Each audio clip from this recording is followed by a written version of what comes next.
Hello! Hello!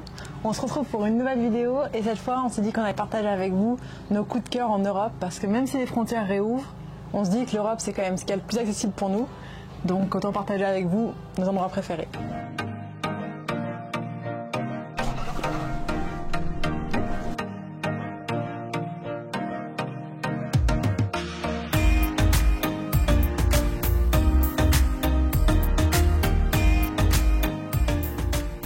Ok, alors notre premier coup de cœur, vous l'aurez compris, c'est notre pays préféré au monde, c'est l'Islande.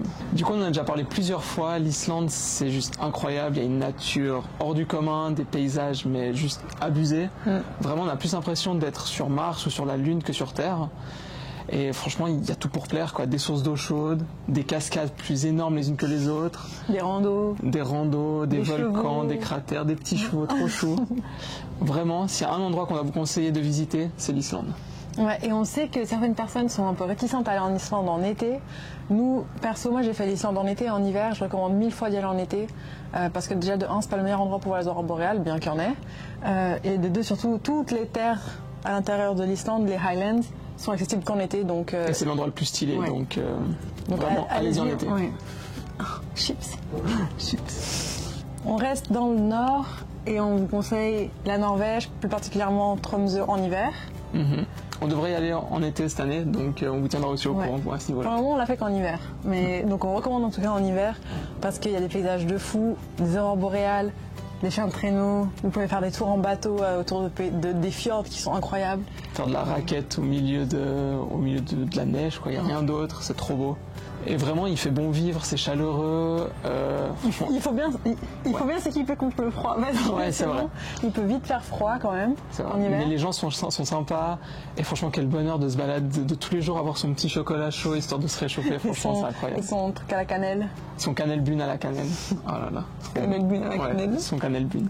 Du coup, Tromsø, et bon, je pense à Norvège de façon générale, mais ça, on en verra plus cet été. C'est vraiment un endroit qui vaut le détour à 100%. Soyez pas frileux, allez-y. Ouais, je crois que c'est le mot. Du coup, le troisième pays qu'on vous conseille de visiter, on n'aurait jamais pensé dire ça avant le Covid, c'est chez nous, c'est la Suisse.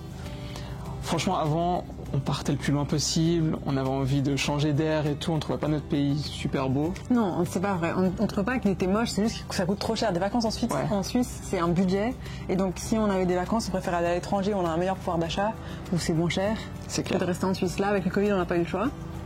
Et du coup, franchement, on n'a pas été déçus. Ouais. Bah déjà, on a découvert le bonheur de la randonnée. Ouais, on a commencé à randonner. On a fait un gros road trip à travers toute la Suisse. D'ailleurs, allez voir sur notre site, on a fait un e-book dans lequel on détaille notre itinéraire. Si jamais vous êtes intéressé, il est gratuit en plus. Et vraiment, donc du coup, on a commencé à randonner, on campait. Et c'est là qu'on a découvert vraiment cet amour de la nature et à quel point il y a des belles choses. Alors oui, il y a aussi des belles villes, genre Genève, Lausanne, Zurich, Berne, c'est des magnifiques villes.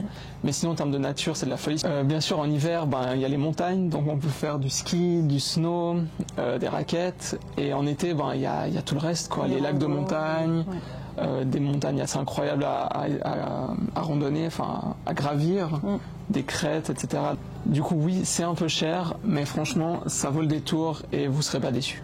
Ok, du coup, quatrième coup de cœur, c'est l'Italie d'une façon générale et plus particulièrement 3 régions qu'on a adorées qui sont les Dolomites, les 5 Terres et la Toscane. En fait, il y en a pour tous les goûts en Italie, c'est ça qui est dingue, c'est que si vous voulez faire de la rando, vous pouvez aller aux Dolomites et vous serez jamais déçus des paysages. Si vous voulez un peu plus la Dolce Vita, allez aux 5 Terres.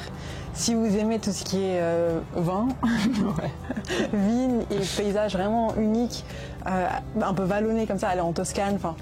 Vraiment, il y en a pour tous les goûts. Sinon, vous pouvez aller dans les Pouilles au sud aussi. Ou même les villes, en fait. Milan, Rome. Florence. Ouais, c'est des villes avec une grosse histoire, une magnifique architecture. Et vous allez manger, mais vous serez les plus heureux du monde, quoi. Vraiment, les pizzas, les pâtes. C'est un peu cliché, mais franchement, c'est un bonheur, quoi. On arrive déjà au 5e et dernier pays de cette sélection de coups de cœur en Europe. Alors il y a un petit débat parce que le pays est à cheval entre l'Europe et l'Asie. Vous l'aurez compris, c'est la Turquie. Alors premièrement déjà, la ville d'Istanbul, c'est clairement une ville à visiter. Il y a une dynamique dans la ville qui est hyper incroyables avec évidemment les souks, le grand bazar, etc. Les mosquées aussi. Les mosquées, tous les monuments. Donc que ce soit en termes historiques, religieux, gastronomiques, parce que la nourriture turque c'est aussi c'est très bon. C'est quelque chose, vous ne serez pas déçus par Istanbul. Et aussi, si le cœur vous en dit, on vous conseille vraiment de visiter Cappadocia. Encore une fois, on avait beaucoup de préjugés, beaucoup d'a priori, et au final, franchement, on n'a pas été déçus, on a même prolongé notre séjour, c'est la première fois que ça nous arrive.